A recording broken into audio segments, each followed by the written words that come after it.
Baik, saya mulai dengan tahmid dan salawat kembali. Alhamdulillah wassalatu wassalamu ala Rasulillah. Segala puji bagi Allah Subhanahu wa taala, juga salawat dan salam besar Muhammad sallallahu alaihi wasallam. Materi sirah kita yang terakhir adalah sampai ke kejadian-kejadian yang terjadi sebelum perang Badar. Sebelum perang Badar. Dan kita akan melanjutkan pada kesempatan ini adalah salah satu kejadian yang terjadi sebelum perang Badar tahun 2 Hijriah adalah pengalihan kiblat dari Masjidil Aqsa ke Masjidil Haram, masjid yang ada di Palestina Aqsa dan ke Masjid Haram. Perlu kita tahu satu poin di sini, Masjid Aqsa ya, atau sering dikatakan Masjid ya, Baitul Maqdis. Jadi Masjid Aqsa ini memang kiblatnya para nabi, dari Nabi Ibrahim alaihissalam. Dulu beliau berkiblat ke Palestina. Kemudian nabi-nabi yang datang setelahnya umumnya itu berkiblat kepada Masjid Aqsa, gitu kan. Nabi SAW waktu pertama diutus menjadi nabi, beliau pun berkiblat ke Masjid Aqsa. Walaupun di Mekah ada Ka'bah. Ka'bah belum dijadikan kiblat pada saat itu. Cuma dikenal rumahnya Allah untuk tawaf, gitu kan. Tidak ada ibadah yang lain di situ. Belum ada istilahnya sholat menghadap Ka'bah, belum ada pada saat itu. Makanya Nabi kita Muhammad SAW senang sekali waktu di Mekah itu kalau sholat menghadap ke Palestina. Kebetulan Palestina ini ada di utara Jazirah Arab. Ya, kalau kita ibaratkan laptop saya ini adalah peta Jazirah Arab, maka di atas laptop ini bagian utaranya itu ada Palestina, Mekah di bawah.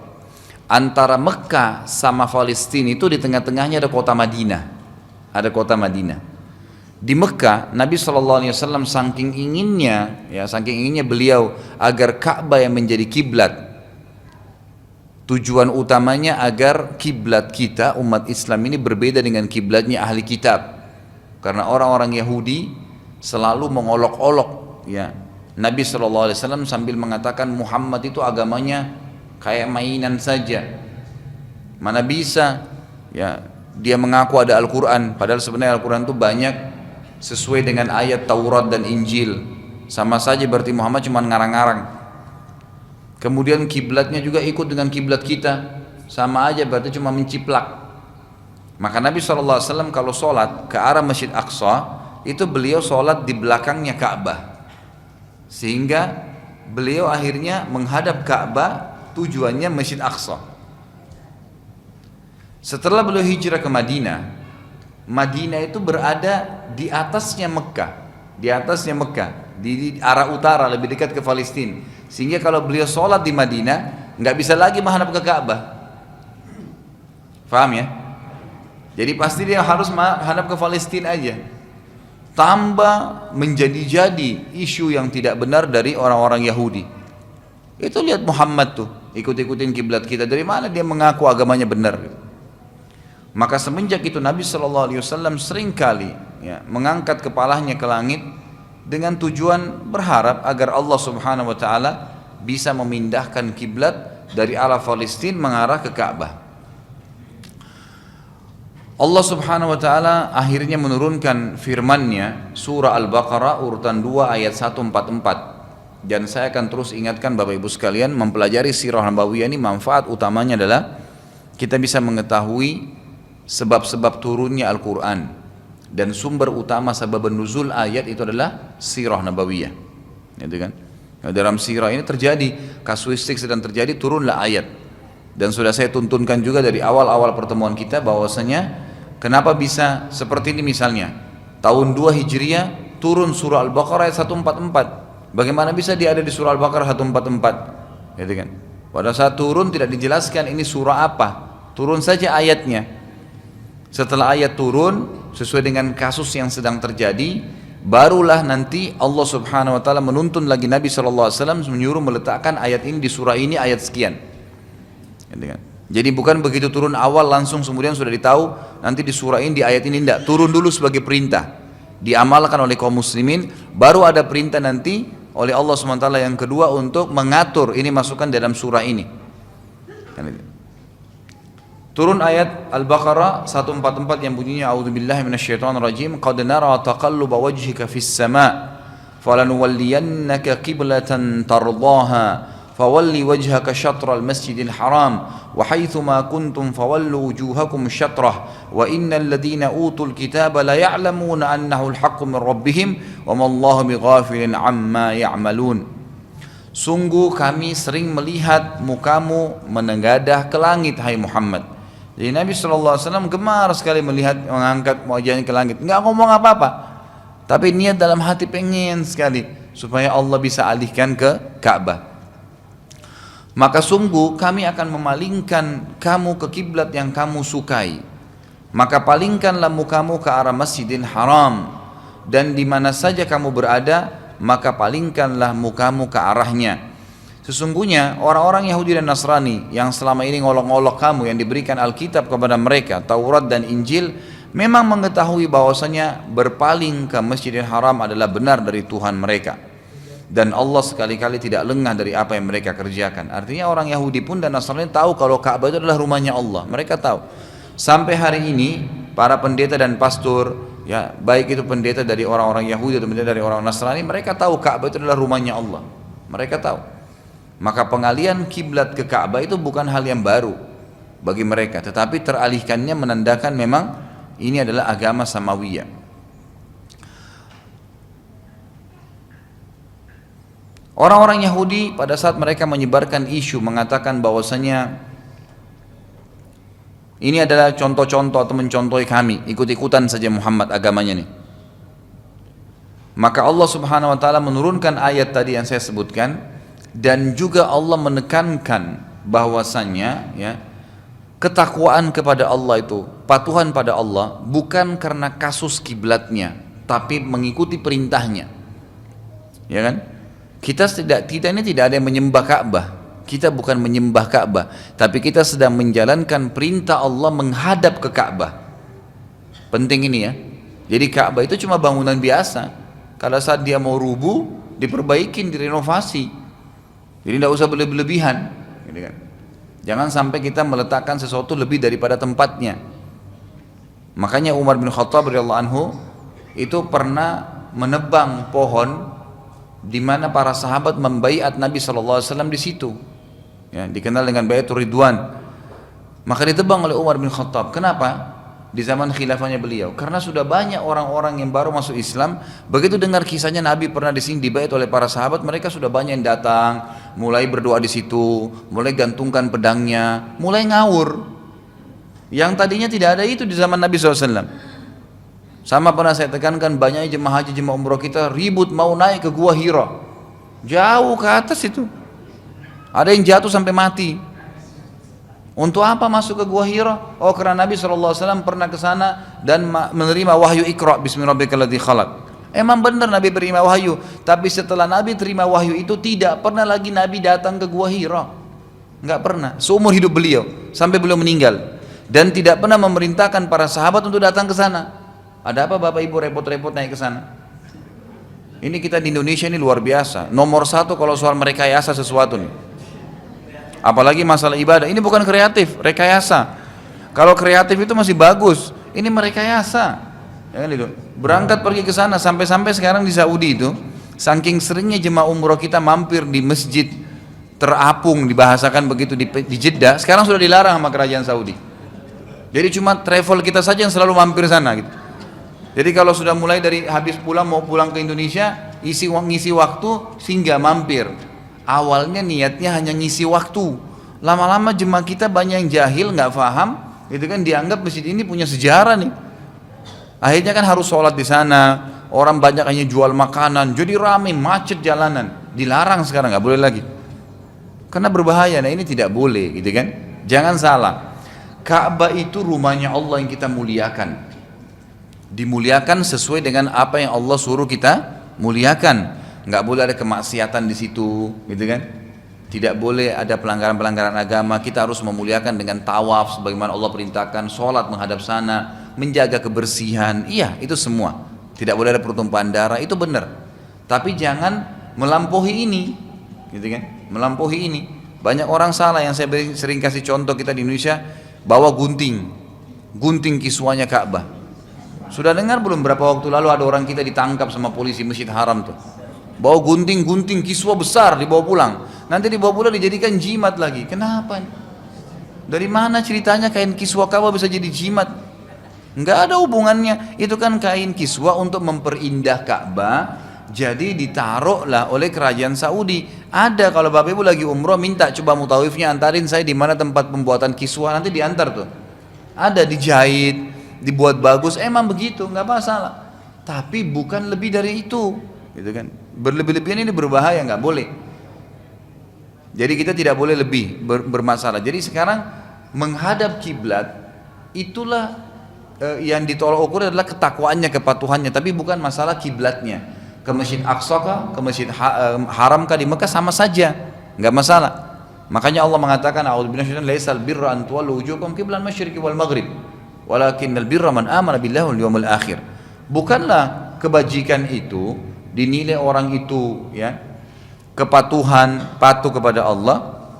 Kalian menghadap ke timur atau ke barat itu nggak penting. Tapi bir itu kebaikan adalah orang yang mengaku beriman kepada Allah dan hari akhir, itu yang dimaksud.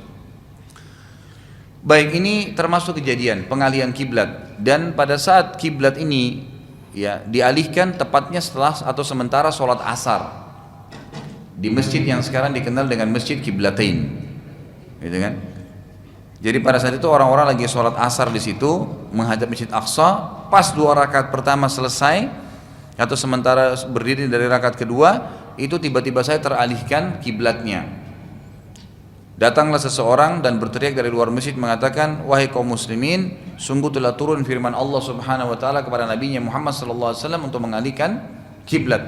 Maka imamnya pun mengalihkan kiblat ke Masjid Haram di 2 rakaat yang pertama, 2 rakaat yang kedua, maaf. Jadi makanya dikatakan Masjid Kiblatain. Kenapa dikatakan Kiblatain? Karena bertepatan 2 rakaat pertama sholatnya menghadap Masjid Aqsa, 2 rakaat kedua ke Masjid Haram Mekah. Kalau kasusnya tidak ada sholat pada saat itu, maka tidak dikatakan Masjid Kiblatain. Kenapa dikatakan 2 kiblat? Karena 2 rakaat pertama menghadap Masjid Aqsa dan 2 rakaat kedua itu ke Masjid Haram. Ini diantara kejadian-kejadian sebelum perang Badar dan masih terjadi di tahun 2 Hijriah ya. Kemudian termasuk juga ya, sebelum perang Badar tahun 2 Hijriah itu, selain pengalihan kiblat juga diperintahkannya puasa Ramadan. Jadi puasa Ramadan itu diperintahkan di tahun 2 Hijriah. Di Mekah belum ada puasa Ramadan. Tahun pertama Hijrah belum ada puasa Ramadan. Tahun kedua Hijriah, tepatnya di bulan Ramadan, baru ada perintah puasa wajib itu. Baik, kita akan masuk Bapak Ibu sekalian. Itu tadi kejadian-kejadian sebelum perang Badar, lanjutan dari yang sebelumnya. Kita masuk sekarang ke perang Badar. Perang Badar ini adalah perang yang sangat ya dimuliakan oleh kaum muslimin dan dikenang selalu, serta Allah subhanahu wa ta'ala pun memuliakan peperangan ini. Sampai-sampai semua yang pernah hadir di Badar, yang sempat hadir di perang Badar ikut berperang, Allah mengatakan dalam Al-Quran, i'malu ma syi'tum ya, berbuat apa saja yang kalian mau setelah perang Badar ini, faqad ghafarallahu lakum, Allah telah mengampuni kalian. Sampai-sampai di zaman Nabi SAW pernah ada seorang sahabat, gitu kan? Nanti kita akan lihat kisahnya ke depannya insya Allah. Itu karena ada keluarganya di Mekah, dia khawatir keluarganya nanti ini terganggu di Mekah, maka dia memberitakan pada saat Nabi SAW akan menyerang kota Mekah. Akhirnya dia pun mengirim seorang wanita, budak wanita yang menyembunyikan kertas di ikatan rambutnya, gitu kan? Kemudian Nabi SAW dapat berita wahyu. Nabi SAW mengatakan ke beberapa sahabat, diantaranya Ali radhiyallahu anhu, tangkap perempuan itu, geledah dia sama Zubair bin Awam, geledah, ambil kertas itu, diambillah kertasnya. Waktu kebongkar, sahabat ini dipanggil oleh Nabi SAW, kenapa kau buat ini? Dia bilang, ya Rasulullah, ada keluarga saya di Mekah, saya ingin mereka aman. Maka Umar bin Khattab mengatakan, ya Rasulullah, ini munafik, izinkan saya tebas lehernya. Kata Nabi SAW, jangan, karena dia adalah salah satu penghuni Badar, dia yang pernah ikut di perang Badar. Jadi perang Badar ini lain. mengalahkan mulianya Uhud, perang Tabuk, perang Khandaq, itu semua dikalahkan. Bahkan sampai pembebasan kota Mekah itu belum bisa mengalahkan perang Badar kemuliaannya. Karena ini perang dianggap perang pertama dalam Islam, perang pertama yang besar di mana Nabi SAW hadir dan terjadi kecamuk peperangan dengan orang kafir, itu perang Badar. Baik, awal mula kisah perang Badar adalah telah sampai info kepada Nabi SAW bahwasanya ada satu kafilah Quraisy yang terbesar, belum pernah ada kafilah Quraisy sebesar itu, yang datang dari negeri Syam. Negeri Syam ini yang sekarang ada Palestina, Yordania, Lebanon dan Syria. 4 negara ini dikenal dengan negara Syam. Syam ini Bapak Ibu sekalian itu berada di utara Mekah, berarti juga berada di utara Madinah. Jadi posisinya di peta itu Mekah, Madinah, kemudian Syam. Zaman dulu itu kalau orang dari Mekah mereka beli dagangan atau membawa dagangan ke Mekah harus lewati pinggiran kota Madinah. Karena Mekah dulu, Madinah baru Syam. Berarti harus lewatin kota Madinah. Kalau mereka kembali pun sama. Nah, waktu para sahabat masih di Mekah dan mereka akhirnya diperintahkan hijrah ke Madinah, orang-orang Quraisy berbuat kejahatan. Semua rumah-rumahnya kaum muslimin, harta-hartanya diambil semua. Anak-anak, istri mereka yang tidak beriman itu semua diambil alih oleh orang-orang kafir. Maka Nabi SAW ingin mengembalikan hak-haknya para sahabat yang diambil waktu di Mekah, dirampas. Terdengarlah ada kafilah Quraisy terbesar waktu itu. Belum pernah ada kafilah Quraisy sebesar itu dan hanya dijaga oleh 40 orang saja. Biasanya kafilah ini kan, satu kafilah itu bisa antara 3 sampai 10 unta, gitu kan. Ini ada satu kafilah, satu sampai minimal 3 ekor unta dan tidak ada batas maksimalnya, itu kafilah. Sekali lagi saya ulangi, kafilah itu adalah minimal 3 ekor unta, bisa dikatakan kafilah sampai tidak ada batas daripada jumlah unta atau kendaraan atau hewan yang sedang ditunggangi membawa barang-barang dan manusia. Baik, pada saat itu kafilah terbesar. Belum pernah Quraisy melakukan kafilah sebesar itu. Dipimpin oleh Abu Sufyan dan hanya didampingi oleh 40 orang saja, ya, pasukan. Allah Subhanahu wa taala juga memang ingin menakdirkan bahwasanya kafilah tersebut ya termasuk salah satu daripada penyebab nanti perang Badar, gitu kan. Nabi SAW waktu mengetahui tentang berita tersebut, beliau pun membentuk pasukan, yang pasukan ini kurang lebih jumlahnya 314 orang saja. Dan ini tujuannya untuk menyerang kafilah. Ya. Sebagian ahli sejarah mengatakan kemungkinan kafilah ini terdiri dari 3.000 ekor unta, gitu kan? Yang setiap unta itu bisa mengangkat minimal barang itu 120 kilo. 60 kilo sebelah kanan dan 60 kilo sebelah kiri. Unta biasanya begitu. Kalau dibuatin keranjang besar itu bisa minimal 60, 120 itu minimal, bisa lebih daripada itu. Allah berikan kekuatan unta bisa secara fisik mengangkat barang-barang yang berat. Ini kurang lebih sebagian ahli sejarah mengatakan jumlah kafilahnya sekitar 3.000 unta. Diambil dari kenapa Nabi SAW menyiapkan 300 sekian pasukan. Biasanya tradisi Nabi SAW itu kalau membentuk sariyah, pasukan-pasukan kecil atau membentuk pasukan untuk menyerang, itu memang biasanya 10%, ya, lebih kurang lebih 10% dari jumlah pasukan yang akan mereka serang. Jadi kurang lebih begitu.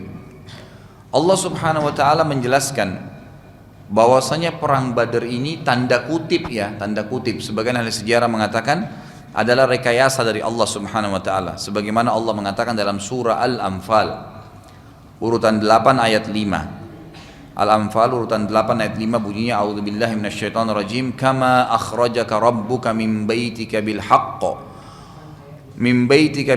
wa inna fariqam minal mu'minina lakarihun. Sebagaimana Tuhanmu telah menyuruhmu keluar dari rumahmu hai Muhammad dengan kebenaran. Maksudnya adalah menurut Al-Maraghi dalam tafsirnya, Allah mengatur pembagian harta rampasan perang dengan kebenaran. Sebagaimana Allah menyuruh Nabi SAW pergi dari rumahnya, keluar dari Madinah untuk berperang ke Badar dengan kebenaran pula, ya.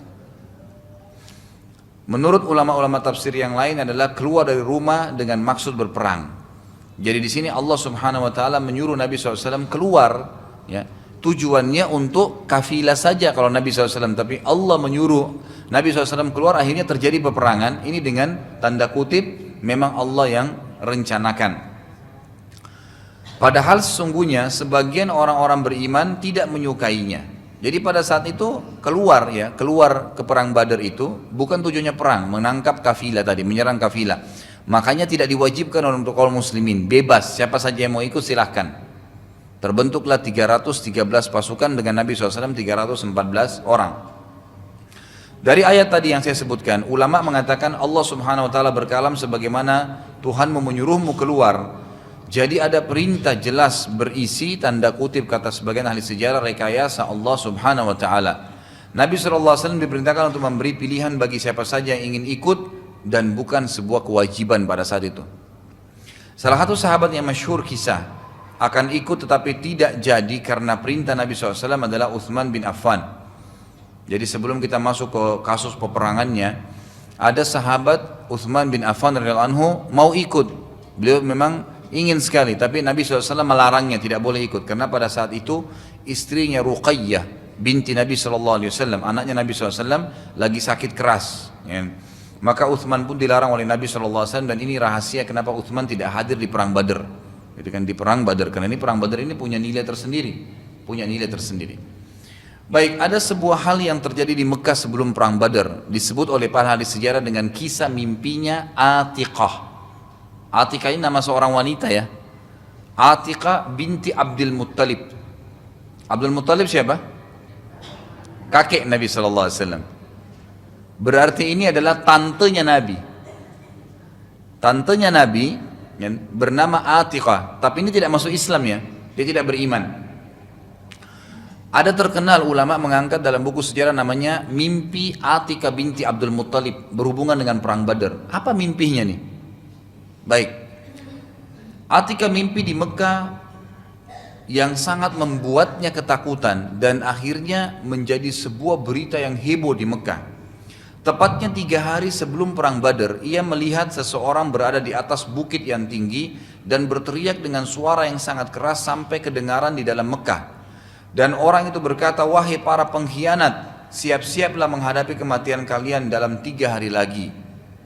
Orang tersebut teriak terus sampai ia memasuki kota Mekah dan mendekati Ka'bah, dan terus saja berteriak mengatakan, "Wahai para pengkhianat, siap-siaplah menghadapi kematian kalian dalam 3 hari." Lalu orang tersebut mendaki Gunung Abi Kubais. Gunung Abi Kubais ini gunung yang sering dipakai untuk mengiklankan sesuatu di Mekah, di sebelah Ka'bah. Sebagian ahli sejarah mengatakan Gunung Abi Kubais itu sekarang menjadi istananya raja tuh. Itu kan yang sebelah bab Malik Abdul Aziz, dulu di situ. Lalu orang itu naik ke Gunung Abi Kubais, teriak-teriak lagi sambil berkata sama kalimatnya, "Wahai para pengkhianat, bersiap-siaplah menghadapi kematian kalian dalam 3 hari." Lalu orang tersebut mengambil sebuah batu dan melemparkannya ke dalam Mekah. Ada rumah penduduk Mekah. Tidak sebuah rumah pun di Mekah kecuali ditimpa batu tersebut. Mimpi ini oleh para ahli sejarah dikenal dengan mimpi Atiqah. Atiqah pun lalu menceritakan setelah dia bangun pagi hari sama saudara kandungnya Abbas bin Abdul Muttalib. Ini paman kandung Nabi Sallallahu Alaihi Wasallam yang pada saat itu belum masuk Islam juga, belum masuk Islam. Gitu kan? Nanti Abbas ini masuk Islam setelah perang Badar.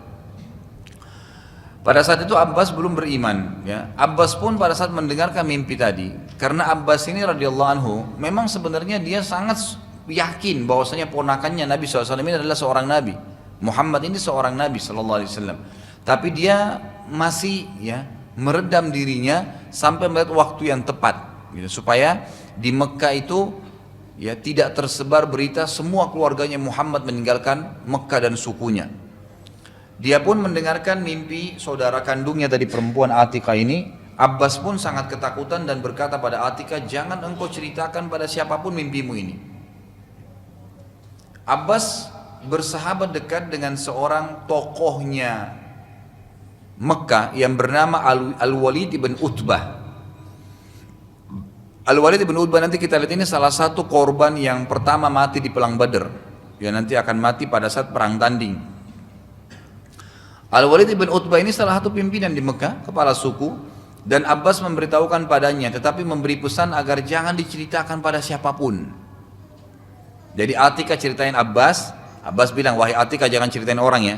Tapi Abbas sendiri menceritakan kepada Al-Walid. Dibilang sama Al-Walid, jangan ceritain orang ya.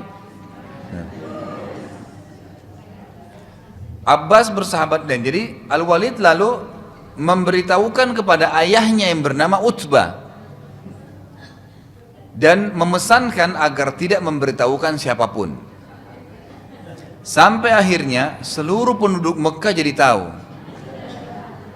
Sudah tahu pepatah ya? Ini terutama ibu-ibu di belakang nih. Mohon maaf ya. Kata pepatah begini, kalau engkau titipkan emas kepada seseorang, yakinlah tidak akan pernah bertambah. Kalau berkurang mungkin, tapi kalau engkau titipkan kata-kata, pastikan bertambah dan tidak akan berkurang. Kalau emas nggak mungkin bertambah, berkurang bisa, tapi kalau kata-kata pasti bertambah. Manusia subhanallah ini sifatnya lebih banyak suka rekayasa nih. Kita kalau lagi jalan nih, bapak ibu lagi jalan di pinggir jembatan misalnya, nggak usah buat apa-apa, lihat aja, cuma lihat ke arah, terus buat wajahnya seperti orang lagi kaget gitu, lihat apa di situ, nggak usah ngomong, pergi. Kalau ada orang yang lihat kita, dia akan lihat juga, ada apa tuh? Kalau ada yang tanya dia kenapa, mungkin dia bisa bilang, sana ada buaya, padahal tidak ada apa-apa nih, cuma tadi lihat.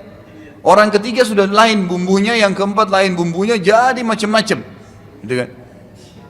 Begitu luar biasanya tuh. Dibuat, dikemas jadi masalah. Tadi akhirnya di situ tidak ada apa-apa jadi masalah, jadi banyak masalah. Jadi makanya kalau memang mau merahasiakan sesuatu, memang rahasia, mulutnya dikunci. Ini masalah rumah tangganya, ceritain temannya satu, jangan ceritain orang ya. Gimana caranya dia nggak ceritain orang? Dia punya suami, dia punya istri, dia punya teman, dia punya paman, dia punya tante. Ada orang yang sering dia tempat curhat, dia akan cerita. Dia juga jangan ceritain orang. Sama kasusnya Abbas radhiyallahu anhu. Pindah sana satu kota Mekah jadi tahu, gitu kan. Baik, Abbas pada saat tadi ya tidak tahu kalau berita mimpi adiknya ini sudah tersebar. Dia tidak paham nih, karena dia cuma cerita ke satu orang, Al-Walid, gitu kan. Saat ia sedang tawaf di Ka'bah keesokan harinya, jadi tadi malam nih, besok kemarin mimpi nih, diceritain sama satu orang, terus sudah nyebar satu hari. Besoknya waktu Abbas lagi tawaf di Ka'bah dan melewati majlis duduknya orang-orang Quraisy, ya, tiba-tiba saja Abu Jahal berteriak sambil berkata, wahai Abbas, ya, tapi dalam beberapa riwayat dikatakan wahai Aba Fadl, karena anaknya bernama Fadl, Abbas ini. Wahai ayahnya Fadl, bila kau selesai tawaf, mampirlah ke majlis kami. Abbas setelah tawaf, ia pun mampir ke majlis Abu Jahal. Abbas lalu berkata, Abu Jahal lalu berkata, mohon maaf, aku melihat cukup ya nabi yang berasal dari kalian wahai suku Abdul Muttalib. Maksudnya sudah cukup ada satu nabi dari kalian yang mengaku, gitu kan? Lalu Abbas berkata, apa maksudmu ya Abu Jahal? Abu Jahal bilang, dulu ada seorang laki-laki Muhammad sallallahu alaihi wasallam yang mengaku dapat wahyu. Sekarang ada lagi perempuan yang mengaku. Maksudnya Abu Jahal ini menyinggung masalah Atikah, pamannya, ini tantenya Nabi SAW gitu kan. Kok sekarang ada lagi yang mau mengaku bisa lihat mimpi apa segala gitu. Abbas berkata, apa maksudmu? Abbas ini belum paham. Abu Jahal bilang, bagaimana dengan mimpinya Atikah? Abbas berkata, mimpi yang mana? Gitu kan. Abbas mau coba mengalihkan dulu pembicaraan gitu. Abu Jahal berkata, bila 3 hari berlalu dan tidak terjadi apa-apa wahai Abu Fadl, maka aku akan menyebarkan tulisan bahwasanya suku Abdul Muttalib adalah suku yang paling pembohong dari suku-suku Arab. Abbas tetap memungkiri ya, dan masalah selesai dengan pernyataan Abu Jahal tadi, dibiarin aja sudah. Saat Abbas balik ya, maka para wanita Bani Muttalib mengurumuninya dan berkata, bagaimana bisa engkau membiarkan Abu Jahal berkata semaunya tentang suku kita? Abbas akhirnya bertekad menghadapi Abu Jahal bila 3 hari ia mau mempermalukan Bani Abdul Muttalib. Karena tadi sudah jelas diancam oleh Abu Jahal begitu. Dari sisi lain, Abu Sufyan, kita tinggalkan Mekah sebentar, Abu Sufyan yang sedang memimpin kafilah, ya kafilah yang pulang menuju ke Mekah, sebelum melewati kota Madinah mengirim beberapa mata-mata. Tujuannya untuk melihat nih, memang dari Madinah mau diserang nggak gitu. Apakah ada pasukan atau tidak dari kaum muslimin. Nabi SAW juga mengutus mata-mata. Kebetulan ada dua orang sahabat yang Nabi SAW utus. Yang pertama sahabat bernama Busbus bin Amr. Ini di Indonesia belum ada yang bernama Busbus nih. Ini nama sahabat ya. Dan Adi bin Abi Zarda radhiyallahu anhum ajma'in. Jadi dua orang sahabat ini dikirim sebagai mata-mata gitu kan. Kedua sahabat tersebut mulai keluar dan mencari berita. Saat yang bersamaan Abu Sufyan juga lagi keluar cari informasi. Jadi ini betul-betul perang Badar, kata para ulama sejarah itu adalah tanda kutip rekayasa Allah sehingga terjadi perang Badar itu. Nanti akan kita jelaskan dalam penjelasan ayat-ayat selanjutnya. Busbus bin Amr dan Adi bin Abi Zarda radhiyallahu anhuma tiba di sebuah sumur, ya di sekitar sumur ada sebuah sumur di sekitar Badar. Mereka melihat ada dua orang perempuan yang sedang ngobrol. Yang satu berkata kepada temannya, berilah milikku. Yang lain menjawab, ya, belilah milikku ini. Jadi dia mau transaksi. Dua perempuan ini mau transaksi. Yang satu bilang pada temannya, beli aja ini punya saya. Lalu yang satu bilang, enggak, nanti aja kalau kafilah lewat, aku akan beli darinya, dari kafilah itu.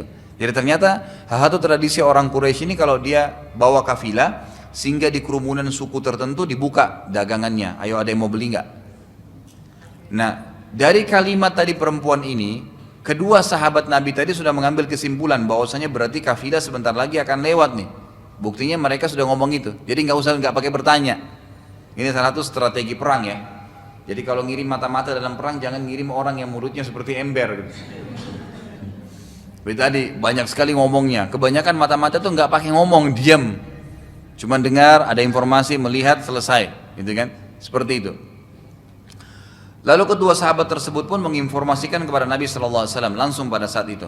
Setelah beberapa saat saja, dua orang sahabat tadi, Busbus bin Amr dan Adi bin Abi Darda radhiyallahu anhuma, meninggalkan tempat tersebut. Abu Sufyan tiba-tiba datang ke tempat yang sama dan sempat bertanya pada kedua perempuan tadi. Kalau sahabat tadi nggak sempat ngomong ya, tapi cuma sempat mendengarkan saja. Lalu Abu Sufyan bertanya, apakah kalian melihat orang lewat di sekitar sini? Abu Sufyan juga pakai strategi perang, gitu kan? Cuman tanya, ada nggak orang lewat di sini tadi? Keduanya menjawab, tadi ada dua orang yang lewat, tetapi tidak berbicara dengan kami, hanya singgah sebentar, lalu pergi dan kami tidak tahu kemana arahnya. Abu Sufyan lalu mendatangi tempat Busbus bin Amr dan Adi bin Abi Darda radhiyallahu anhum singgah tadi dan menemukan bekas kotoran untanya. Ini perhatikan ya, orang-orang itu betul jeli betul dalam peperangan tuh. Abu Sufyan ini yang dia lihat kotoran untanya sahabat tadi. Apa yang terjadi? Ia memeriksa kotoran tersebut dan ternyata di dalam kotorannya itu ada biji-biji kurma. Nah, perlu ditahu di sini, di Jazirah Arab itu sudah sangat masyhur kota yang paling kaya dengan kurma, dan kurma itu makanan paling favorit, mahal sebenarnya. Zaman dulu tuh mahal sekali, gitu kan? Walaupun makanan mereka sehari-hari, sampai hari ini pun kelas-kelas kurma kan banyak harga-harganya, ada 300 macam kurma, gitu kan? Jadi kelas-kelasnya banyak, dari harga mahal sampai harga yang paling murah, dan beragam macam nama juga. Nah, karena kayanya orang-orang Madinah dengan kurma, hampir seluruh Madinah penuh dengan pohon kurma, sampai-sampai mereka memberikan makanan untanya kurma, gitu kan? Itu tidak ada unta di kota manapun Jazirah Arab makan kurma, nggak ada kecuali Madinah.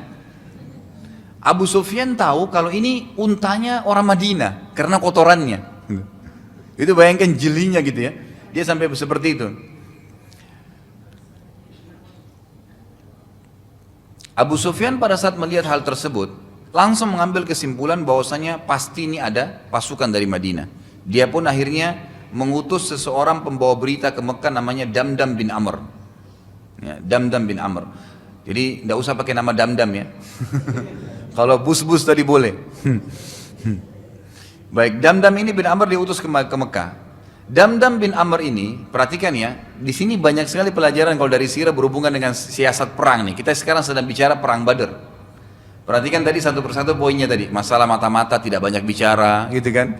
Kemudian Abu Sufyan juga cuma tanya sebentar, cuma memeriksa kotoran unta. Sekarang pada saat Abu Sufyan tangkap itu ada kotoran unta, pasti ada pasukan nih. Dia tidak usah cari lagi, nggak usah pastikan, dia sudah tahu ini pasti pasukan dari Madinah nih. Maka dia mengutus satu orang ke Mekah. Yang diutus ini bukan mata-mata, tapi penyampai berita. Ini cerewet. Damdam bin Amr ini luar biasa. Memang dibawa dalam kafilah. Biasanya dalam pasukan itu ada di bawah orang seperti ini. Tujuannya untuk nyebarin cepat berita. Gitu kan? Damdam bin Amr ini pada saat mau tiba di Mekah, karena dia ingin membuat heboh supaya ini kafilah ditolong. Karena Abu Sufyan bilang begini, pulang cepat ke Mekah, sampaikan ke Mekah dengan caramu, bagaimana caranya agar pasukan dikirim membantu kita. Karena kalau enggak ini sudah susah ini. Pasukan muslimin sudah sampai di Badr, dan saya pun sudah ada di Badr. Saya lagi di posisi dekat Badr gitu, di sekitar Badr. Dan subhanallah, pasukan muslimin dengan rekayasa Allah tadi tanda kutip dengan kafilah orang Quraisy itu dipisahkan dengan sebuah gunung saja. Jadi di sebelah gunung itu kafilah Quraisy, di sebelahnya pasukan muslimin, dan mereka tidak saling tahu. Dengan hikmah Allah Subhanahu wa taala, mereka tidak saling tahu gitu kan. Damdam bin Amr ini karena dia ingin menyampaikan berita dan supaya segera dibentuk pasukan membantu kafilah ini, maka sebelum masuk Mekah dirobek-robek bajunya sendiri. Dia robek-robek bajunya, kemudian dia membunuh untahnya, ya kan gitu. Lalu mengambil darahnya dan melumuri bajunya dan tubuhnya dengan darah unta itu tadi. Darah unta ini cara dia sendiri. Jadi nggak ada, Abu Sufyan nggak suruh gitu. Pemandangan ini seakan-akan perang sudah terjadi. Betul-betul kafilah sudah diserang nih, gitu kan. Saat tiba masuk ke Mekah, gitu kan. Ia lalu teriak dengan suara keras, Al-Gauth, Al-Gauth. Ini kalimat dalam bahasa Arab kalau minta pertolongan yang sangat penting, artinya tolonglah, tolonglah gitu, teriak-teriak. Al-Latima, Al-Latima. Latima ini penyerangan, penyerangan gitu. Gitu saja dia ngomong. Perhatikan caranya dia ya. Ini orang-orang seperti ini biasa untuk menyebarin informasi, narik perhatian orang. Penduduk Mekah lalu mengurumuni Damdam, didekatin. Mereka tanya, ada apa wahai Damdam? Damdam nggak jawab, dia nggak mau jawab. Dia jalan terus, tetap dia teriak, Al-Gauth, Al-Gauth, Al-Latima, Al-Latima gitu. Terus ya, pertolongan, pertolongan, penyerangan sudah terjadi, penyerangan terjadi. Orang tanya lagi, ada apa wahai Damdam? Tetap dia tidak mau jalan. Tetap dia jalan terus sampai mendekati Ka'bah. Sampai mendekati Ka'bah. Setiap ada orang yang tanya dia tidak mau jawab.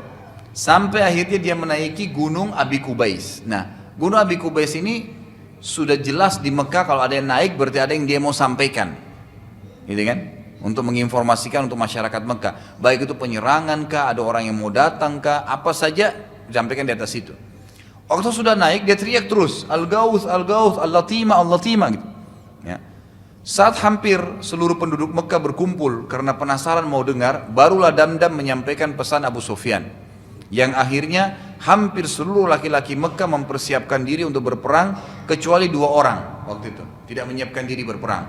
Jadi karena pengaruh daripada Damdam tadi ini, apa yang dia buat, badannya berdarah, bajunya robek, dan dia membahasakan kafilah sudah diserang. Jadi ini bukan baru. Ini kan belum kelihatan, Abu Sufyan pun belum lihat pasukan muslimin berapa jumlahnya, belum tahu. Jadi dia buat bajunya robek, penuh dengan darah untanya, untanya sendiri mati gitu kan. Maka orang melihat ini luar biasa, sudah terjadi penyerangan, maka semua pun berusaha. Pada saat itu, ya kata para ahli sejarah juga, belum pernah kafilah Quraisy itu di dalamnya ada harta mayoritas masyarakat Mekah kecuali kafilah ini. Biasanya kafilah itu yang punya cuma beberapa pedagang. Ini enggak. Di kafilah yang sekarang Abu Sufyan jaga ini, yang lagi bawa ini dan cuma dijaga cuma 40 orang, itu ternyata ya subhanallah hampir seluruh masyarakat Mekah punya titipan di situ. Sehingga pada saat dikatakan diserang kafilah itu semuanya siap untuk membela. Kecuali 2 orang, Abu Lahab dan Umayyah bin Khalaf. Kalau Abu Lahab ini dia tidak bisa pergi ya, karena dia menganggap dirinya lemah, nggak bisa ikut berperang. Abu Lahab ini pamannya Nabi ya, yang terkenal dengan turunnya surah Lahab. Ya, tabbat yada Abi Lahab. Ya, dia paman kandung Nabi tapi dalam keadaan kafir. Kan sudah pernah kita jelaskan juga di materi sirah kita ini, ada 4 paman Nabi SAW yang sempat mendapat ya, masa penobatan Nabi. 2 beriman, 2 kafir. Yang beriman adalah Hamzah dan Abbas radhiyallahu anhuma. Yang kafir Abu Talib dan Abu Lahab. Gitu kan? Ini 4 paman Nabi SAW. Abu Lahab berkata kepada seorang tokoh, ya, tokoh kota Mekah yang memiliki hutang pada Abu Lahab, engkau keluarlah mewakiliku dan iklankan kalau engkau keluar sebagai wakil Abu Lahab, maka aku anggap seluruh utangmu lunas. Seluruh utangmu lunas gitu. Jadi cara orang-orang dulu biasanya kalau mau digantikan perang, maka dia mencari orang yang terlilit utang lalu dia bebasin utangnya, kemudian dia lepas. Ini kebetulan orang itu punya utang dengan Abu Lahab. Maka orang pun itu setuju, baik saya akan keluar. Kalau Umayyah bin Khalaf punya kisah yang agak unik sedikit. Ya, Umayyah bin Khalaf punya kisah sendiri. Umayyah bin Khalaf ini bersahabat dengan seorang sahabat Nabi, Muslim. Umayyah bin Khalaf ini orang kafir ya, pimpinan suku juga di Mekah. Jadi 2 orang tadi yang tidak ikut berperang, tidak ikut siap pasukan. Abu Lahab sudah jelas tadi dia merasa dirinya lemah, kemudian dia suruh orang yang terlilit utang dengan dia untuk mewakili dan berhasil. Kalau Umayyah bin Khalaf punya kisah yang lebih unik, agak unik gitu. Dia tidak ikut berperang karena dia ini kisahnya bersahabat dengan seorang sahabat Nabi Muslim bernama Sa'ad bin Mu'adz radhiyallahu anhu. Sebelum Sa'ad masuk Islam, memang sudah sahabat besar dekat nih. Kalau Sa'ad ke Mekah pasti mampir tinggal di rumahnya Umayyah bin Khalaf. Kalau Umayyah bin Khalaf ke Madinah pasti tinggal di rumahnya Sa'ad bin Mu'adz radhiyallahu anhu. Satu hari Sa'ad bin Mu'adz setelah hijrahnya seluruh sahabat ke Madinah, nggak ada lagi orang Muslim di Mekah. Sa'ad pernah lewat Mekah, kemudian dia mampir. Waktu itu kebetulan memang tidak bisa orang Muslim mampir, karena kalau mampir bisa dibunuh. Tapi karena dia punya teman dekat namanya tadi Umayyah bin Khalaf, kepala suku di Mekah, setara lah ya derajatnya secara jenjang sosial itu dengan Abu Jahal, Abu Lahab gitu. Maka dia mampir, tinggal di rumahnya Umayyah bin Khalaf.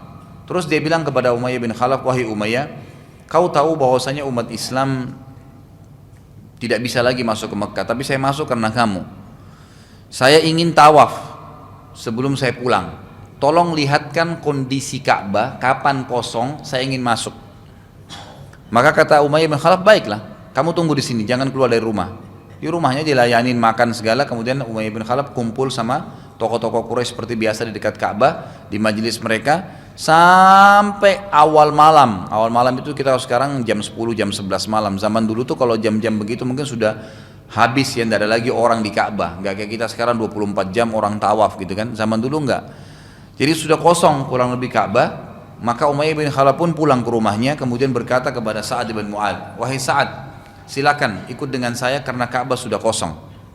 Pada saat mereka masuk ke Ka'bah gitu kan, mau tawaf di Ka'bah, tiba-tiba saja Abu Jahal datang.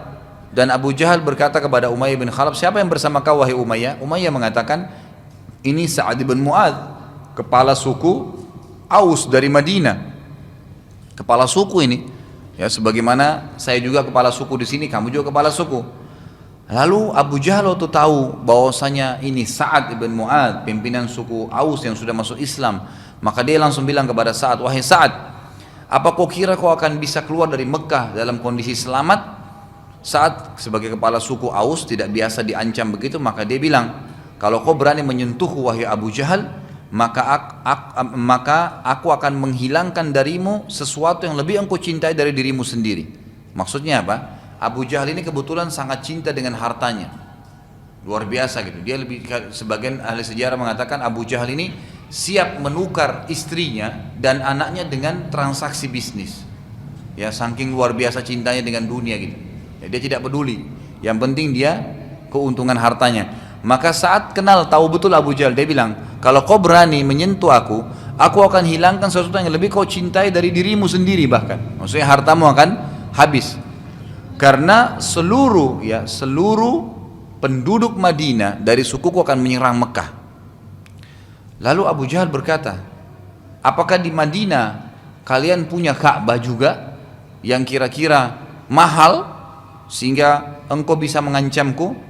Kata Sa'ad, bukan, tapi sukuku semua akan merampas daganganmu yang lewat di Madinah, bahkan menyerang kota Mekah dan mengambil hartamu secara khusus.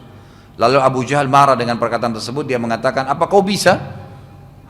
Kata Sa'ad, demi Allah pasti bisa. Terjadilah pertengkaran antara Sa'ad dengan Abu Jahal, ribut mulut.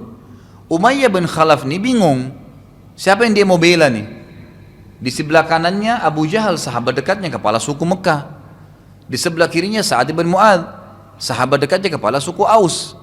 Dia bingung yang mana dia mau bela. Akhirnya jiwanya cenderung kepada Abu Jahal sambil berkata kepada Sa'ad, wahai Sa'ad, jangan kau angkat suaramu dengan Aba Hakam, maksudnya Abu Jahal, gitu kan? Karena dia pemimpin lembah ini. Maka Sa'ad pun merasa dihianati oleh sahabatnya sendiri, mengatakan, apa kau bela dia, wahai Umayyah, dan tidak membela saya?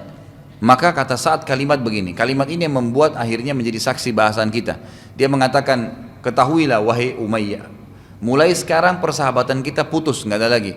Dan ketahuilah demi Allah, Nabi kami Muhammad SAW telah menyampaikan bahwasanya kami akan membunuhmu nanti. Kami akan membunuhmu nanti. Mendengar kata-kata Nabi Muhammad SAW telah menyampaikan kepada kami kaum muslimin bahwasanya kami akan membunuhmu, maka Umayyah bin Khalaf tiba-tiba diam dan berkata begini, wahai Sa'ad, apakah Muhammad mengatakan itu? Kata Sa'ad, iya. Maka kata Umayyah begini, tiba-tiba spontan, demi Allah Muhammad gak pernah bohong. Tapi saya ingin tahu, di mana saya akan dibunuh oleh kalian? Kata Sa'ad, saya tidak tahu. Kapan pun saya nggak tahu. Tapi Nabi kami bilang, kalian akan membunuh Umayyah bin Khalaf. Umayyah lalu meninggalkan Abu Jahal, meninggalkan Sa'ad, jalan menuju ke rumahnya dalam kondisi dia sumpek mendengarkan informasi itu. Lalu sambil jalan dia mengucapkan, ahli sejarah menukil, gitu kan? Ada beberapa penduduk Mekah yang akhirnya masuk Islam setelah itu mendengarkan perkataan Abu Jahal yang bilang, demi Allah Muhammad gak pernah bohong. Dia pulang ke rumahnya lalu dia berkata kepada istrinya, wahai istriku, apakah kau tahu apa yang dikatakan oleh Sa'ad tadi pada saat mau tawaf dan ditahan oleh Abu Jahal? Istrinya bilang tidak. Katanya Muhammad menyampaikan bahwasanya kepada kaum muslimin mereka akan membunuhku. Kata istrinya kalimat yang sama dalam keadaan kafir ya, demi Allah Muhammad gak pernah bohong. Tapi di mana katanya kau akan dibunuh? Ya, kata Umayyah saya tidak tahu, Sa'ad pun tidak tahu dan tidak tahu juga kapan waktunya. Ini kurang lebih gambaran kisahnya. Kisah ini saudaraku ya terjadi kurang lebih 3 bulan sebelum perang Badar. Sebelum perang Badar. Maka yang terjadi adalah pada saat perang Badar dikumandangkan, dan yang ribut pada saat itu adalah Abu Jahal. Abu Jahal ini ribut di Mekah. Ayo muslim, ayo orang-orang Mekah kumpul semua, kita bentuk pasukan, harus bela kafilah. Dan dari seluruh harta kafilah yang ada, seluruh kan orang Mekah tadi ada di situ andilnya. Yang paling besar harta di situ Abu Jahal dan Umayyah bin Khalaf, 2 orang ini. Maka Abu Jahal yang paling semangat ngajak seluruh masyarakat Mekah untuk berperang membela kafilah karena hartanya dia paling banyak. Dan tadi sudah kita bilang, dia orang yang lebih mencintai harta daripada dirinya bahkan dan keluarganya. Maka pada saat dia iklankan, dia lihat Umayyah duduk dekat Ka'bah. Pada saat Umayyah duduk, Umayyah ini punya suku. Nah sukunya Umayyah tidak ikut berperang juga karena Umayyah nggak ikut, nggak siap-siap. Kata Abu Jahal, wahai Umayyah, ada apa? Kenapa kau duduk saja? Selama kau duduk, seluruh sukumu akan duduk. Kata Abu Umayyah, demi Allah saya tidak akan ikut. Kata si Abu Jahal, kenapa kau tidak mau ikut? Dia bilang, wahai Abu Jahal, kata Umayyah, apa kau lupa kisah 3 bulan yang lalu? Apa yang dikatakan oleh Sa'ad bin Mu'adz, bahwasanya Muhammad telah menyampaikan kepada pengikutnya bahwasanya mereka akan membunuhku. Aku tidak akan ikut-ikutan. Dan ini termasuk penyebab kematian peperangan. Kata Abu Jahal, itu bohong, gak usah percaya. Kata Umayyah, enggak, Muhammad gak pernah bohong. Pasti saya akan masalah nanti. Yang terjadi Abu Jahal dengan kelicikannya, dia pulang ke rumahnya. Segera pada dia tahu nih, kalau Umayyah bin Khalaf gak keluar, berarti satu sukunya gak keluar, dan itu bisa jumlahnya bisa ratusan orang, gitu kan? Dia pulang ke rumahnya, dia mengambil dupa yang pada saat itu hanya dipakai oleh kaum wanita. Ada baunya tertentu, itu kalau dipakai wanita. Kalau laki-laki yang pakai dianggap ini tidak normal, gitu kan? Ya Allahu alam, kalau sekarang sih banyak saja ya laki-laki lewat bawa wanita banyak gitu. Tapi zaman dulu tuh tidak mungkin gitu. Dia pulang, dia bakar dupa itu, dupanya wanita, dan itu dupa istrinya, dan itu ditahu orang-orang Mekah ini dupa wanita, dan aib besar bagi mereka kalau ada yang cium bau dupa wanita di jalan, bajunya dia dan segala. Diambil, dibawa ke dekat Ka'bah dengan arangnya, dibakar gitu kan, bau wangi, dibawa. Lalu kata Abu Jahal kepada Umayyah, "Tatayyab ya Umayyah. Coba kamu pakai minyak wangi ini aja." Umayyah cium bau wanita, dia marah. "Kenapa kau suruh saya begitu Abu Jahal?" Dia bilang, "Innaka minan nisa, kamu bagian daripada perempuan. Tidak mau berperang." Gitu. Maka Umayyah karena emosi dianggap begitu, dipermalukan depan sukunya, ditepis sama dia, lalu dia pulang ke rumahnya, dia bilang, "Saya akan ikut berperang." Pulang ke rumahnya. Lalu dia bilang sama istrinya, "Istriku, siapkan persiapan perang." Maka berkatalah ya istrinya, "Bukankah kau juga," istrinya ingatkan lagi, "Bukankah kamu sudah mengatakan saat bilang kamu akan dibunuh, Muhammad informasikan pada pengikutnya?" Dia bilang, "Iya, tapi saya tidak mau malu depan suku saya. Abu Jahal telah mempermalukan saya. Saya akan keluar, kemudian beberapa langkah setelah saya keluar, saya akan kembali. Yang penting saya sudah keluar, tidak dipermalukan." Subhanallah, begitu dia keluar, setiap kali istirahat pasukan, Abu Jahal yang paling pertama didatangi Umayyah. "Wahai Umayyah, kau berdiri duluan di depan." Terus, jadi Umayyah terus karena takut dipermalukan ikut sampai ke lokasi Badr. Dan akhirnya di perang Badar sebagaimana yang kita jelaskan pada saat perang berkecamuk terbunuh dia. Dan ini subhanallah ulama masukkan dalam salah satu mukjizat Nabi Muhammad SAW. Ada mukjizat yang sifatnya informasi, ada sesuatu yang bisa kelihatan dengan mata kepala, gitu kan? Informasi itu kayak kisah tentang umat-umat sebelum kita, kisah tentang kejadian seperti ini, orangnya masih hidup, Nabi bilang pasti akan mati nanti, gitu kan? Terbunuh, kisah tentang pembebasan Konstantinopel misalnya Turki, itu kan Nabi SAW mengatakan kalian akan membebaskan Konstantinopel dari kekufuran, dan sebaik-baik pemimpin pasukan adalah pemimpin pada saat itu, itulah Sultan ya Muhammad Fatih, Muhammad Murad yang di Turki Utsmani tentunya tahun 1453 Masehi kurang lebih. Kemudian sebaik-baik pasukan adalah pasukannya pada saat itu. Berarti ini ada informasi kan, ini semua masuk dalam bagian mukjizat Nabi SAW. Dan ternyata betul Umayyah bin Khalaf terbunuh di perang Badr. Ini termasuk kejadian yang terjadi sebelum, informasi sebelum terjadinya perang Badr. Jadi mimpinya Atiqah dan juga kisahnya Umayyah bin Khalaf dan tadi Abu Jahal serta Sa'ad bin Mu'adz. Juga ada kasus yang terjadi nih, kisah lain lagi sebelum perang Badr semua nih. Adalah kasus antara Quraisy dengan suku Kanana. Ada suku besar Jazirah Arab namanya Kanana. Suatu hari seseorang dari suku Kanana membunuh seseorang dari suku Quraisy. Maka keluarga ya si Quraisy ini ya, jadi ada Kanana membunuh satu orang Quraisy. Maka keluarga yang sedang dibunuh dari Quraisy ini menuntut dia denda. Waktu itu kebetulan 100 ekor unta ya, kepada keluarga Kanana agar membayar dia. Beberapa waktu maka keluarga Kanana ini membayar ya, sudah dibayar 100 ekor unta, selesai ya, berarti sudah tidak ada lagi masalah. Tapi setelah dibayar 100 ekor unta, pembunuhnya tadi dari suku Kanana ini masuk ke Mekah tawaf. Waktu dia lagi tawaf, yang sudah dibunuh tadi punya kakak laki-laki lewat melihat, ini yang bunuh adik saya, dibunuhlah orang Kanana itu. Padahal tadi sudah dibayar dendahnya ya, dibunuhlah orang Kanana itu. Maka setelah dibunuh, kakak tadi orang Quraisy yang terbunuh itu menggantung jasadnya orang Kanana di Ka'bah. Suku Kanana menuntut agar pembunuh dari Quraisy itu diserahkan kepada mereka. Tapi Quraisy menolak, maka terjadilah perseteruan di antara mereka.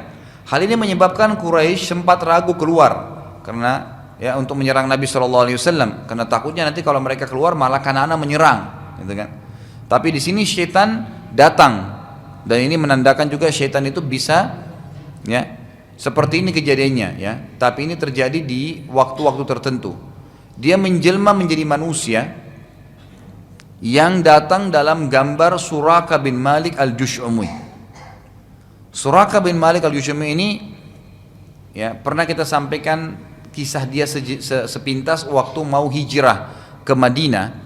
Dialah yang sempat menyerang Nabi SAW. Kemudian kudanya sempat tertelan ke tanah sampai 3 kali. Maka syaitan datang menjelma jadi atau dalam gambar poster Suraka bin Malik al-Jush'umi. Jush'umi ini adalah salah satu suku, cabang suku terbesarnya Kanana. Jadi dengan adanya Suraka bin Malik al-Jush'umi ini datang, syaitan menjelma dari dia, gitu kan.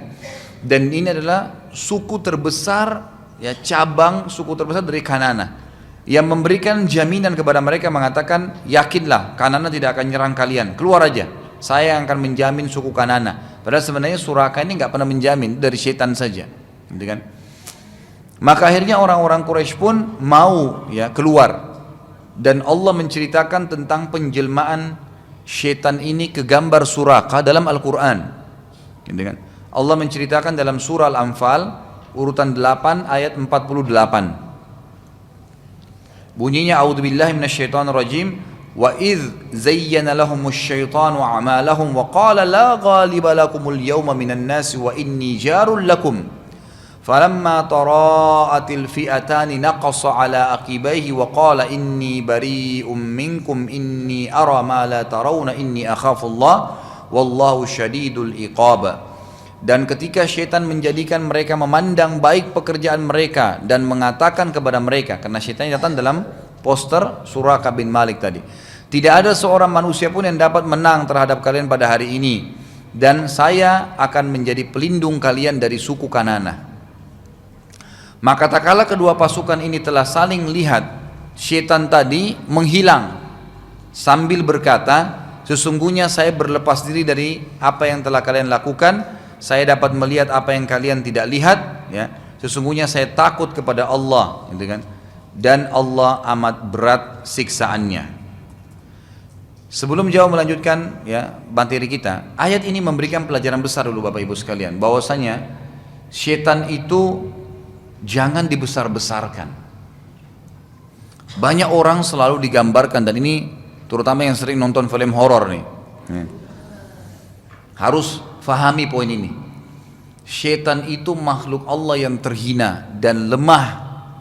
Mereka tidak bisa buat apa-apa, saudaraku. Jadi kalau ada gambaran syaitan itu besar, kuat, bisa membunuh manusia, itu semua bohong, gak benar. Syaitan itu kata Allah, inna kaida syaitani kana dha'ifa. Syaitan dan tipu dayanya sangat lemah. Dia cuma datang membisik saja. Kita kalau bilang a'udzubillahi minasyaitonirrajim sudah hilang dia, udah nggak bisa apa-apa. Sebagian ulama menafsirkan makna a'udzubillahi minasyaitonirrajim, saya menjauhkan diri, ya, dengan izin Allah dari syaitan yang terkutuk, maka Allah akan utus para malaikat yang menghukum atau mencambuki atau mengejar syaitan-syaitan yang tadi mengganggu kita. Dengan caranya Allah, Allah punya pasukan, gitu kan. Jadi mereka ketakutan dengan isti'adzah tuh, dengan isti'adzah. Dan syaitan ini biasanya cuma membuatkan sebuah program yang mengacaukan kita, menjerumuskan kita pada maksiat, orang berzina kah, orang membunuh kah, orang berbohong kah. Setelah itu dia berlepas tangan. Yang penting sudah terjerumus dulu, baru dibiarin sama dia. Pada saat kita mau berzina dibesar-besarin, masalah nggak apa-apa, nggak ada yang lihat, nggak ada yang gini, nggak ada yang gitu. Syaitan cuma bisik-bisikin, di sini aja. Akhirnya orang berzina di bawah pohon, di pinggir jalan. Setelah itu syaitan tinggalin, ternyata dikerumuni oleh massa. Jadi dia cuma rekayasa begitu, curi ini, bohong, dianggap, dibuat, direkayasa supaya bagus. Padahal sebenarnya itu tidak benar semua. Pasti akan kebongkar tuh. Makanya di sini Allah bongkar kedoknya. Dia sudah mengatakan, tidak apa-apa, saya akan jadi pelindung kalian. Perang aja, kalian akan menang. Pasukan kalian kuat, motivasi semua, gitu kan. Ternyata setelah pasukan bertemu, syaitan lihat pasukan muslimin, ketakutan tuh. Syaitannya sendiri meninggalkan medan perang, takut. Karena syaitan itu bisa terbunuh dengan apapun. Bisa terbunuh dengan apapun. Baik itu hanya dengan tiupan kita, baik itu hanya dengan niat kita untuk membunuh dia. Misal, ada orang kalau lagi kerasukan syaitan, kemudian diruqyah misalnya, dibacain ayat. Bisa Bapak Ibu bilang begini, misal, di alam jin ini begitu dia lihatnya. Bacain ayat kursi, tiupin telapak tangan lalu bilang, ingat ya, ini saya jadikan pedang yang tajam yang akan memotong leher kamu. Tiup telapak tangan kita, itu di matanya syaitan itu sudah jadi pedang. Karena pengalaman pernah saya meruqyah orang begitu, kemudian ditekan di lehernya, ada keluarga saya sendiri, kayak cuman digiris-giris, itu teriak-teriak syaitannya, kesakitan, lehernya terbelah gitu. Dengan hikmah Allah Subhanahu wa taala. Kita nggak tahu ya, ini rahasia Allah. Tapi ini keajaiban yang luar biasa terjadi memang. Nah, itu ajaib, kita nggak bisa menjangkau itu gitu, tapi itulah yang terjadi. Jadi syaitan itu sangat lemah. Jangan dibayangkan dia besar, kuat, menakut-nakuti, karena senjata dia makin kita takut dia makin jadi. Tapi makin kita berani, maka dia yang makin mengecil, gitu kan? Makin dia mengecil, gitu. Nabi SAW saat pasukan Quraisy keluar dengan kekuatan 1000 orang, kita tinggalkan ayat tadi, kita masuk lanjutkan bahasan kita. Belum mengetahui tentang hal tersebut, Nabi SAW belum tahu nih kalau pasukan perang keluar dari Mekah, belum ada informasi. 1000 orang lagi. Sementara Nabi SAW tadi mengeluar dengan 313 orang, dengan beliau 314, itu bukan pasukan perang, cuman ingin menyerang kafilah, jadi tidak ada persiapan perang.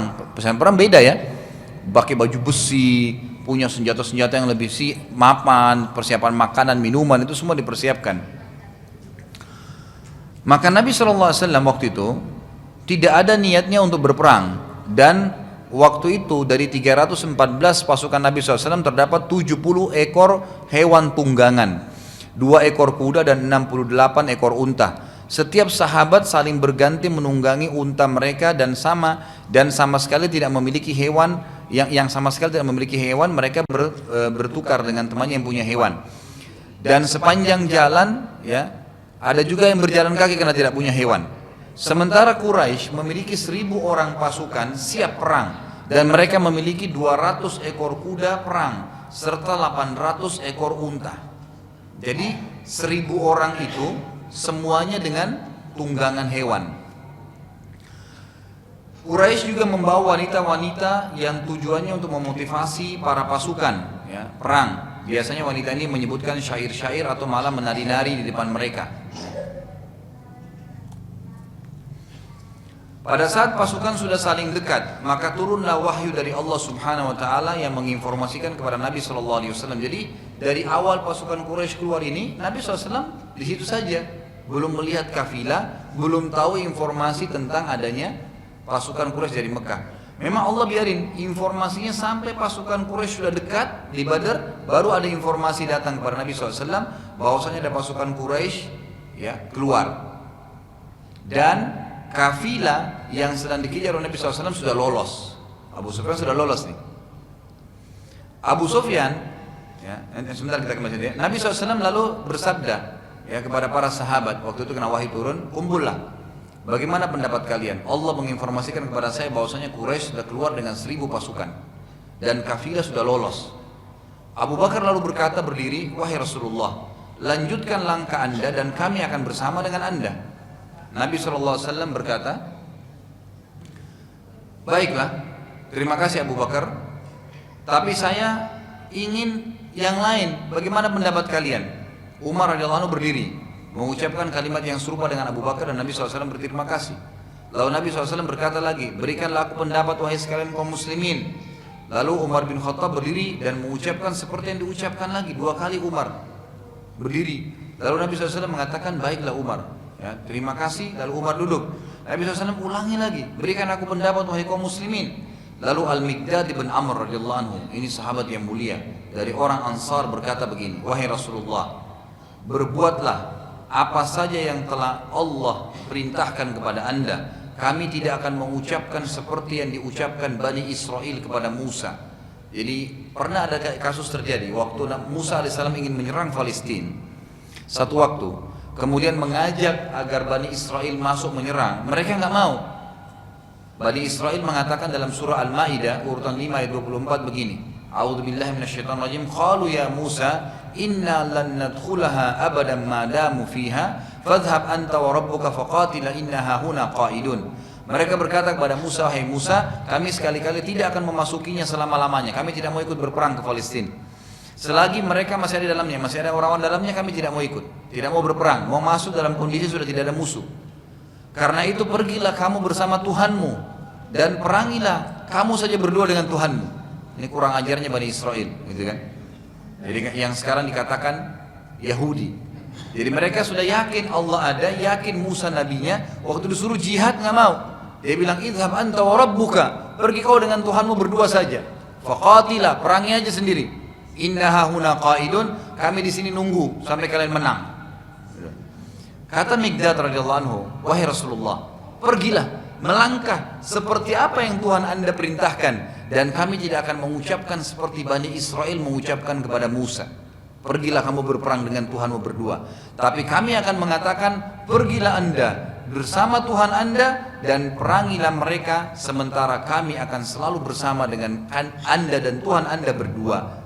Demi Allah ya Rasulullah, bila Anda membawa kami ke Birakil Jimat, maka pastikan tidak seorang pun di antara kami akan berkhianat. Perlu kita tahu, kenapa Miqdad radhiyallahu anhu mengatakan ya Birakil atau Birakil Jimat. Apa itu Birakil Jimat? Ini ada sebuah tempat di negeri Yaman, sebuah kota di negeri Yaman. Kota ini ya antara kota Madinah dengan Birakil Jimat ini ada 14 suku, semuanya benci Islam. Satu suku itu memiliki minimal 1000 orang. Jadi ada 14 suku, ada 14.000 orang yang siap memerangi kota Madinah dan kaum muslimin. Artinya Miqdad mengatakan, jangankan cuma Badar ini menghadapi orang Quraisy, Anda ajak kami ke sana pun ya, menghadapi 14 suku yang lain kafir semua, itu kami siap ya Rasulullah.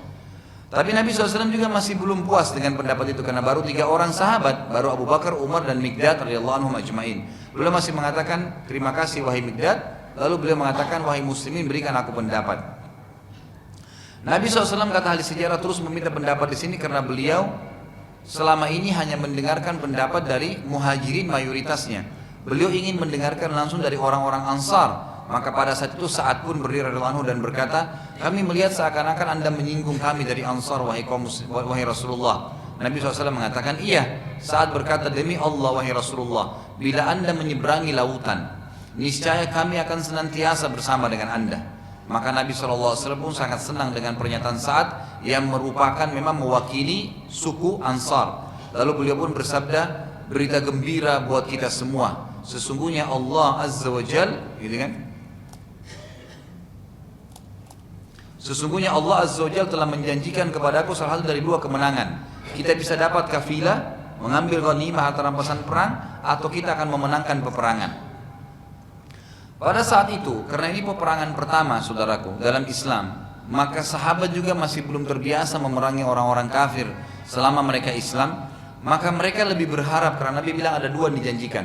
Bisa kita dapat kafilah tadi, menang, mengambil kafilah, kalahin Abu Sufyan yang 40 orang saja yang jaga, atau kita berhadapan dengan pasukan Quraisy yang 1000 tapi kita juga bisa menang. Jiwa para sahabat berharap jangan perang deh, lebih baik kita dapat kafilah. Normal manusia. Dan ini pelajaran besar ya Bapak Ibu sekalian. Wajar seseorang itu khawatir kalau masuk ke medan perang. Sebagaimana sabda Nabi SAW, karena perang itu memang menghadapi kematian. Janganlah kalian berharap terjadi peperangan. Tapi kalau peperangan sedang berkecamuk, hadapilah dengan kesabaran. Gitu kan? Jadi kita memang diperintahkan begitu. Nabi SAW lalu meneruskan perjalanan beliau mencapai sebuah tempat di wilayah Badr yang dikenal dengan Udwatid Dunya. Tepatnya di utara Badr dan berkemah di belakang Udwatid Dunya tadi. Quraisy pada saat tiba di wilayah Badr langsung berkemah di Udwatil Quswa. Jadi tempat tadi kafilah Quraisy menunggu, itu pasukan Quraisy tiba di sana. Perbedaannya cuma ada sebuah gunung. Kemudian Udwatil Quswa namanya. Udwatid Dunya di bawahnya. Itu kan kaum muslimin di seberangnya, di sebelahnya gunung itu. Saat itu Abu Sufyan sempat memberitahukan kepada orang-orang Quraisy sebelum tiba di Udwatid Dunya tadi, di Udwatil Quswa, mohon maaf, sebelum tiba di sana, dia sempat memberitahukan kepada orang-orang Quraisy bahwasanya kami sudah selamat, ya, kami sudah selamat dari kaum muslimin, maka tariklah pasukan kalian. Sempat berkecamuk di pasukan orang-orang Quraisy untuk kembali ke Mekah. Udah, pasukan kafilah kita sudah selamat, tapi ternyata Abu Jahal nggak terima. Abu Jahal bilang, masa kita keluar jauh-jauh ya dari Mekah sudah bentuk pasukan begini lalu kita akan kembali? Demi Allah, walaupun sudah selamat kafilah tetap kita serangi saja Muhammad, serang Madinah sekalian. Maka inilah yang kata para ulama ditekankan lagi, perang Badr adalah rekayasa dari Allah Subhanahu wa taala, karena memang Allah mau terjadi peperangan dan nanti akan menghancurkan kekuatan kaum orang kafir di Mekah, karena memang 1000 orang akan dikalahkan dengan 314 tadi. Allah menceritakan dalam surah Al-Anfal, ini semua perang Badr banyak di surah Al-Anfal ya. Urutan 8 ayat 42, a'udzubillahi minasyaitonir rajim, id antum bil udwatid dunya wa hum bil udwatil quswa war rakbu asfala minkum walau tawa'adtum lakhtalaftum fil mi'adi walakin liyaqdi Allahu amran kana maf'ula liyahlika man halaka an bayyinatin wa yahya man hayya an bayyinah wa inna Allah lasami'un alim. Ingatlah ketika hari di mana kalian berada di pinggir lembah yang dekat dengan mereka dan pinggir lembah yang jauh. Udwatid dunya, pinggir lembah yang dekat. Itu kaum muslimin berkemah di situ. Dan mereka orang-orang kafir itu berada di udwatil quswa, ya, sebuah lembah yang ada di seberang kalian. Sekiranya kalian memang saling janji untuk berperang, maka pastilah tidak akan terjadi peperangan tersebut, kata Allah. Tetapi Allah ingin mempertemukan secara sengaja dua pasukan itu agar Dia, Allah, melakukan suatu urusan yang mesti dilaksanakan. Maksudnya adalah kemenangan kaum muslimin dan penghinaan terhadap orang-orang kafir yang selama ini menyiksa kaum muslimin di Mekah, gitu. Lalu dikatakan oleh Allah Subhanahu wa taala, ya, dan sesungguhnya Allah Maha mendengar lagi Maha mengetahui. Perang Badar telah diatur oleh Allah Azza wa Jalla. Nabi SAW mengutus lalu mata-mata untuk mengumpulkan informasi. Saat itu terjadi terdapat dua anak muda dari pasukan Quraisy yang sedang mencari air dan lewat di udwatid dunya. Ada dua orang anak muda Quraisy yang ikut di pasukan Quraisy lagi muter bukit, di sebelahnya pasukan Quraisy, sebelahnya muslimin, tapi mereka tidak saling tahu nih kalau sudah saling bersebelahan, gitu kan. Ada dua anak muda dari orang Quraisy mutar bukit sampai tiba di pasukan muslimin. Dia tidak sadar kalau itu pasukan muslimin untuk mengambil air. Kebetulan di tempat kaum muslimin ini penuh dengan ada sumur-sumur, ada beberapa sumur di situ. Lalu ditangkaplah, ya, dua orang anak muda itu oleh pasukan Nabi SAW. Saat itu Nabi SAW sedang sholat dan para sahabat terus menanyai kepada anak muda yang ditawan tadi, kalian dari mana? Mereka menjawab, kami dari pasukan Quraisy di Mekah.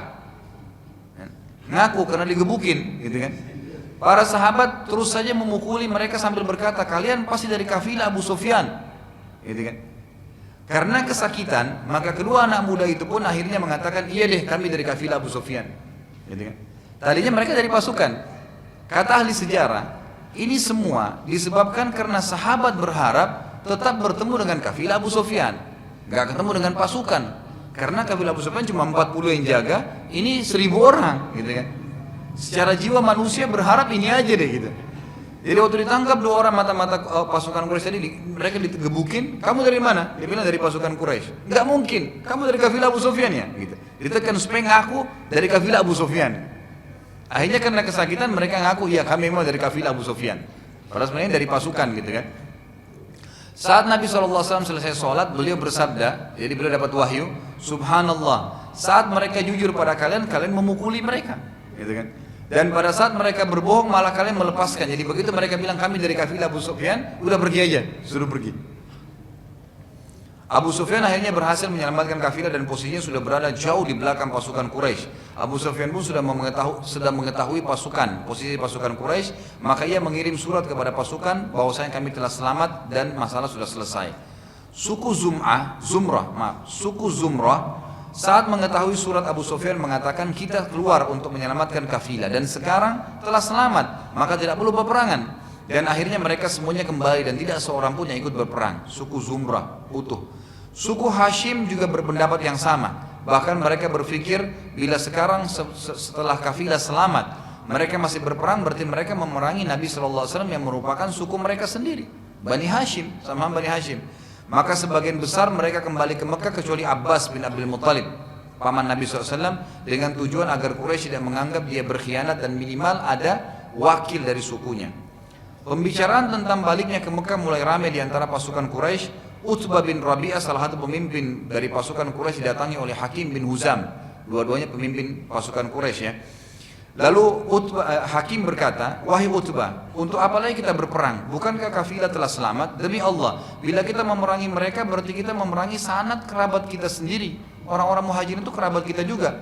Dan saat kita balik ke Mekah, maka pasti setiap individu di antara kita akan membenci satu sama yang lain karena ia melihat kerabatnya yang telah membunuh ayahnya atau sanak kerabatnya. Jadi kalau kita tetap berperang oleh muslimin dan ada yang kita bunuh dari orang-orang Mekah juga di sana, dan ternyata masih ada kerabatnya di Mekah, nanti kita akan saling benci di Mekah.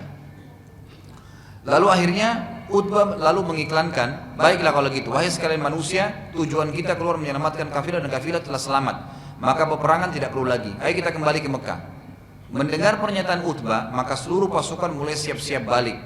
Abu Jahal, ya mungkin kita tutup dengan ini ya, tidak bisa kita jelaskan semua peperangan, insya Allah pertemuan akan datang.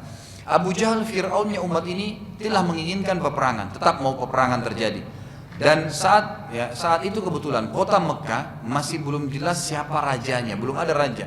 Semua kepala suku itu pasti punya kedudukan sendiri, sama dengan yang lain. Jadi mereka bisa ada 12 suku Quraisy itu, semuanya sering duduk di majelis, semuanya dianggap pimpinan sukunya masing-masing, belum ada raja. Abu Jahal ingin menunggangi kejadian Badr ini supaya dia dinobatkan jadi raja. Caranya bagaimana? Abu Jahal tetap ingin peperangan terjadi, dan nanti kalau pada saat menang, ini kesempatan nih, karena dia yang memotivasi pasukan. Abu Jahal pun akhirnya menggunakan kesempatan tersebut. Dia mendatangi seseorang yang bernama Amir Al-Hadrami. Amir Al-Hadrami ini salah satu orang yang anaknya sempat terbunuh ya sebelum perang Badar. Ada pertemuan kita yang terakhir yang lalu sempat kita jelaskan, ada sebuah sariyah.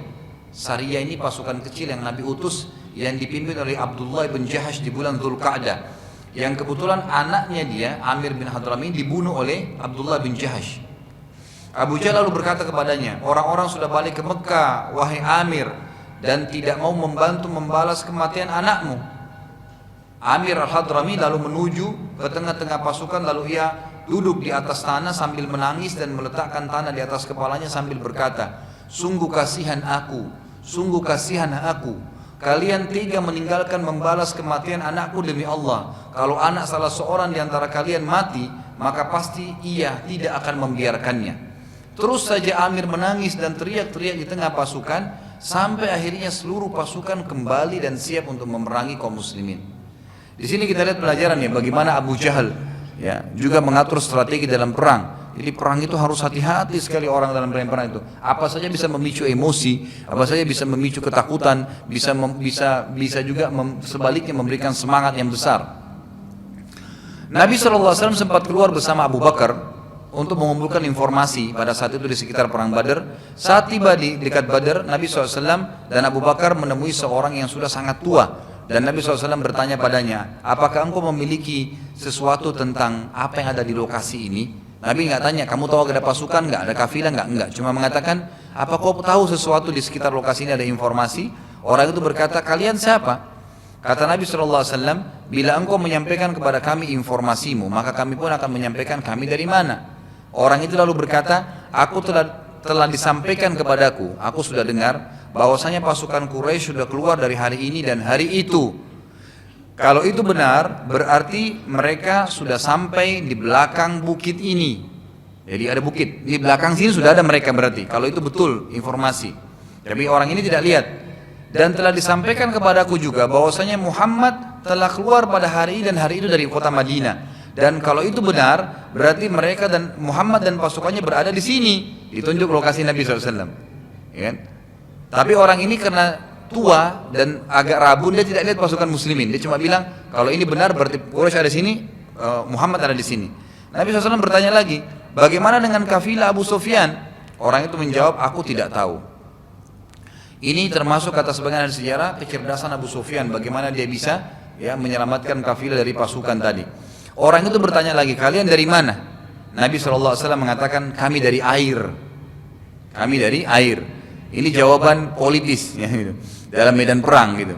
Nah, orang Arab dulu biasanya kalau mereka ditanya kamu dari kota mana, ya, itu tidak mereka tidak biasa menyebutkan kalian atau kamu dari kota mana atau kamu dari negeri mana, tidak pernah disebutkan. Tapi kamu biasanya kalau Jazirah Arab bilang kamu dari mata air mana, ya, kamu dari mata air mana. Jadi mata air yang terkenal tuh. Misalnya ada mata air di Bekasi ini dikatakan mata air Bekasi misalnya. Jadi bukan nama kotanya, tapi nama mata airnya. Karena zaman dulu tuh orang hidup dari situ. Ya, kurang lebih hampir sama dengan kita, tapi dulu orang menggunakan istilah mata air. Kata Nabi SAW, kami dari mata air. Ya. Maka orang itu pun mengatakan mata air yang mana? Gitu kan? Lalu Nabi SAW tetap meninggalkan orang itu. Ya, meninggalkan. Setelah itu Nabi SAW memajukan pasukan muslimin melewati ya, bukit ad-dunya, langsung berkemah di sekitar Badr. Jadi waktu itu Nabi SAW sudah tahu, Nabi pun meninggalkan lokasi bukit tadi menuju ke lokasi yang lebih terbuka. Itulah yang dikenal dengan ya lokasi perang Badar nantinya. Khabbab bin Munzir radhiyallahu anhu mendatangi Nabi SAW sambil bertanya. Waktu itu Nabi kebetulan membawa pasukan di tengah-tengah lapangan yang terbuka. Tadinya kan berkemah di dekat bukit, sekarang tidak, di lapangan terbuka. Maka Khabbab bin Munzir, salah satu ahli strategi perang Nabi SAW berkata, wahai Rasulullah, apakah ini di tengah-tengah anda menaruh pasukan di tengah-tengah lapangan ini adalah strategi perang anda atau wahyu dari langit. Kata Nabi SAW, ini cuma strategi perang saya. Ini juga ada pelajaran besar ya, bahwasanya tidak semua apa yang Nabi SAW sampaikan atau lakukan, ya itu berarti wahyu dari langit, tidak semuanya. Kecuali kalau sudah beliau mengatakan, telah sampai kepada saya berita begini, Allah berfirman begini, atau beliau menekankan ini wahyu, baru kalau tidak maka tidak, gitu kan? Makanya pernah Nabi SAW lewat di sebuah perkebunan orang-orang Ansar, mereka lagi menikah, mengawinkan,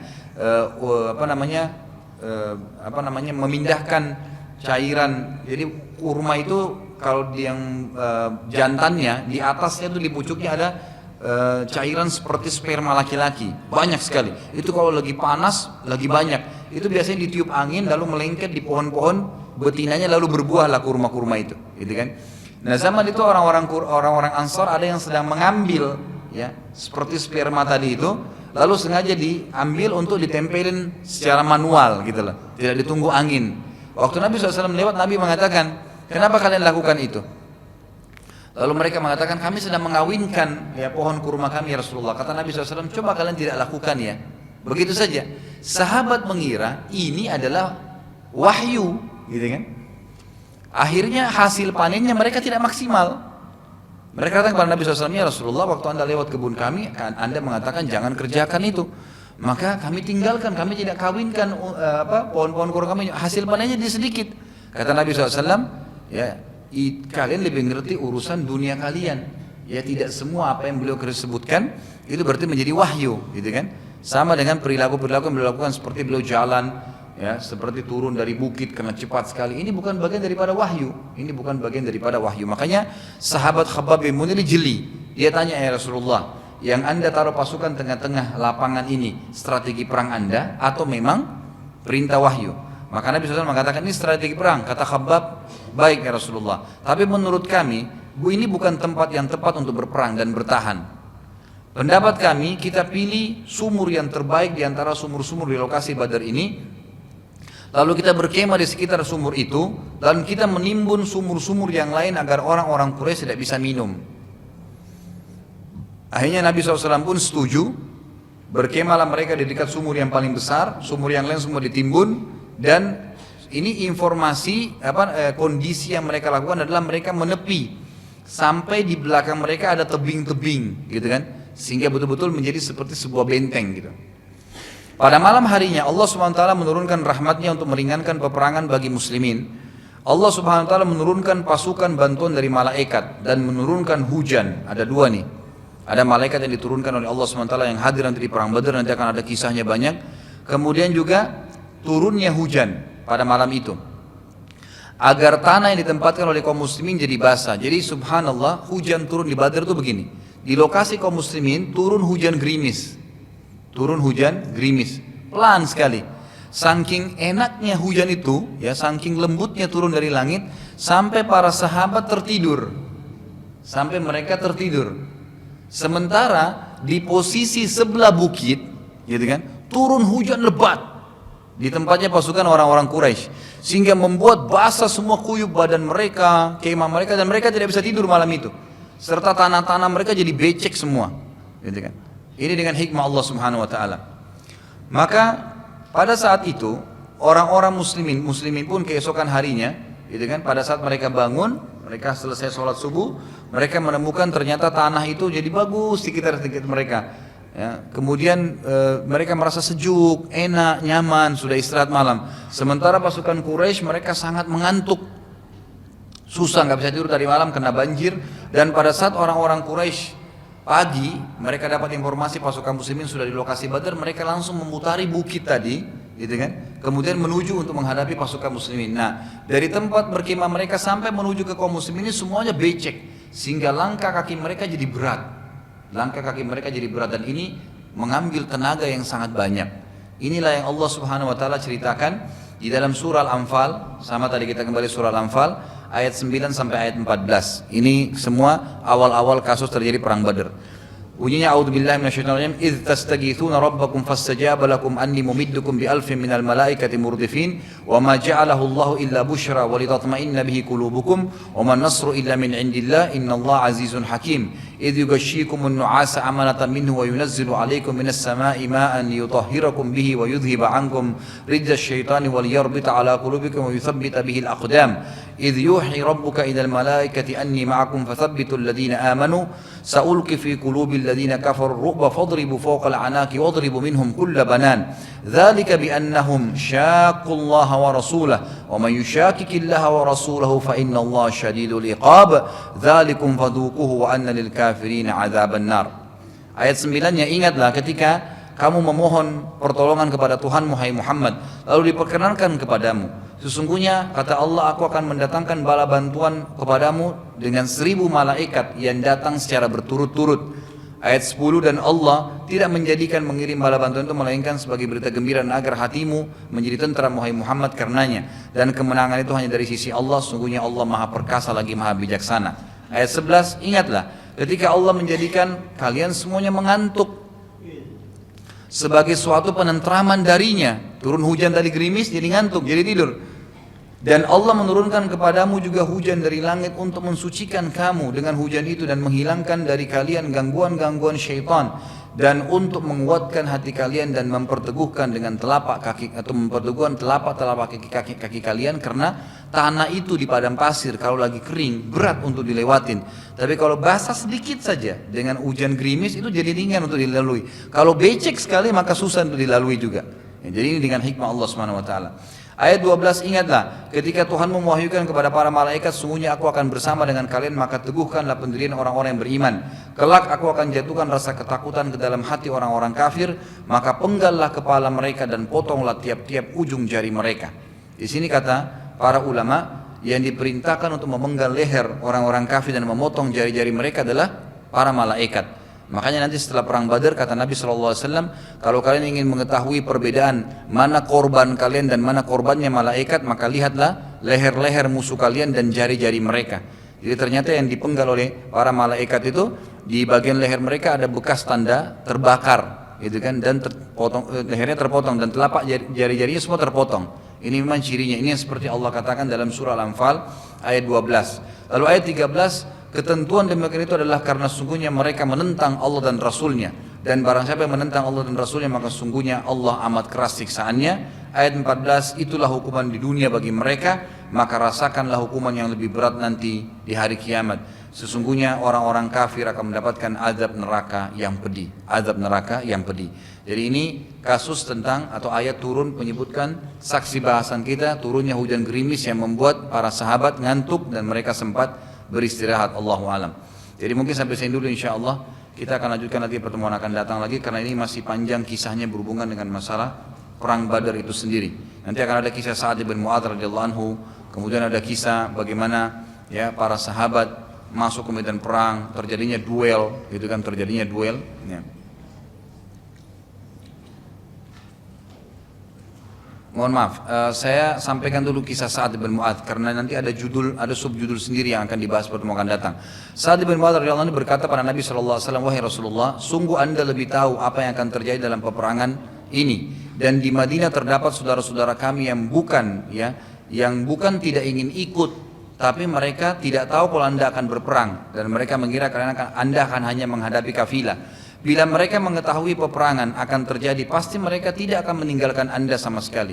Bila anda setuju, ini kata Sa'ad bin Mu'adz, maka kami akan membuatkan kemah buat anda di belakang pasukan, dan kami siapkan pula buat anda tunggangan khusus unta yang paling terbaik. Bila kami menang, maka itulah harapan kami semua. Tapi bila kami kalah, anda masih bisa menyelamatkan diri ke kota Madinah dan bisa bertahan di dalamnya, karena di sana masih banyak pasukan-pasukan muslimin. Maka Nabi SAW pun setuju dengan pendapat tersebut, dan akhirnya Nabi dibuatkan alaihissalatu wassalam kemah oleh orang-orang atau sahabat-sahabat dari Ansar, dan disiapkan unta persiapan kalau sampai kalah beliau pun masih bisa melarikan diri atau menyelamatkan diri ke kota Madinah. Nabi SAW lalu membagi bendera-bendera perang. Ada bendera perang diberikan kepada Ali bin Abi Thalib, ada juga bendera perang diberikan kepada Mu'adz bin Umair, ada juga yang lainnya dipegang oleh orang-orang Ansar. Saat tiba pasukan Quraisy, mereka sempat bingung karena tidak ada air. Lalu mereka siap-siap untuk berperang. Begitu pula dengan muslimin. Saat melihat keadaan sudah akan terjadi peperangan, Nabi SAW mengangkat kedua tangan beliau dalam kemah sambil berdoa mengatakan, Ya Allah, tolonglah ya Allah, menangkanlah ya Allah. Kalau seandainya engkau membiarkan pasukan di depanmu ini, di depanku ini semuanya musnah, maka tidak ada lagi yang bisa menyembahmu. Saking berdoa seriusnya Nabi SAW berdoa, maka Abu Bakar mengatakan, Ya Rasulullah, kasihanilah diri anda, karena sesungguhnya ya Allah akan memenangkan anda. Kurang lebih sampai sini kisah Sa'ad radhiyallahu anhu tentang masalah beliau mempersiapkan kemah untuk Nabi SAW. Insya Allah pertemuan akan datang kita akan lanjutkan di beberapa kisah luar biasa terjadi di perang Badar. Sebelum perang Badar itu diantaranya kisah seorang sahabat yang mencium perut Nabi SAW, kemudian kisah dua orang anak muda yang terkenal yang akhirnya menjadi penyebab matinya Abu Jahal, dan ada kisah beberapa korban-korban dari malaikat yang akhirnya terbunuh. Di antaranya juga ada korban dari malaikat yang tertawan dan mereka tidak tahu kalau itu adalah malaikat yang menawannya, yaitu kisah Abbas radhiyallahu anhu. Nanti Abbas ini badannya besar sekali dan ditangkap oleh Abdullah bin Mas'ud. Abdullah bin Mas'ud ini badannya kecil sekali, kurus. Saking kurusnya itu betisnya pernah terbuka, tersingkap, dikena angin, sahabat semua tertawakan. Maka kata Nabi SAW, apakah kalian tertawakan betisnya Ibnu Mas'ud? Demi Allah, betisnya itu di timbangan hari kiamat lebih berat daripada gunung Uhud, gitu kan? Radhiyallahu anhu. Jadi Abdullah bin Abbas ini paman Nabi tinggi besar, yang tangkap dia Abdullah bin Mas'ud kurus. Waktu dipegang tangannya Abbas, gitu kan? Dipegang tangannya oleh Abdullah bin Mas'ud, Abbas berteriak-teriak gitu, kesakitan. Lalu setelah Abbas masuk Islam, para sahabat bertanya, Wahai Abbas, apa yang membuat kau kesakitan waktu Ibnu Mas'ud pegang tanganmu? Itu Ibnu Mas'ud tuh lihat badannya kecil sekali, gitu kan? Kata Abbas, demi Allah, yang pegang saya bukan Ibnu Mas'ud, tapi seseorang yang badannya lebih besar daripada saya menggunakan baju putih. Dan ini pengakuan Abbas tentang adanya malaikat yang hadir di medan perang itu sendiri. Ini akan kita banyak sebutkan pada kecamuknya perang Badar, insya Allah pertemuan akan datang. Mungkin sampai sini dulu Bapak Ibu sekalian. Kalau ada benar dari Allah, kalau ada salah dari saya mohon dimaafkan. Kalau masih ada yang mau bertanya, silahkan. Ada yang punya pertanyaan? Gak ada? Baik. Kita tutup dengan kafaratul majlis. Subhanakallahumma wa bihamdika asyhadu an la ilaha illallah astaghfirullah wa atubu ilaih. Wassalamualaikum warahmatullahi wabarakatuh.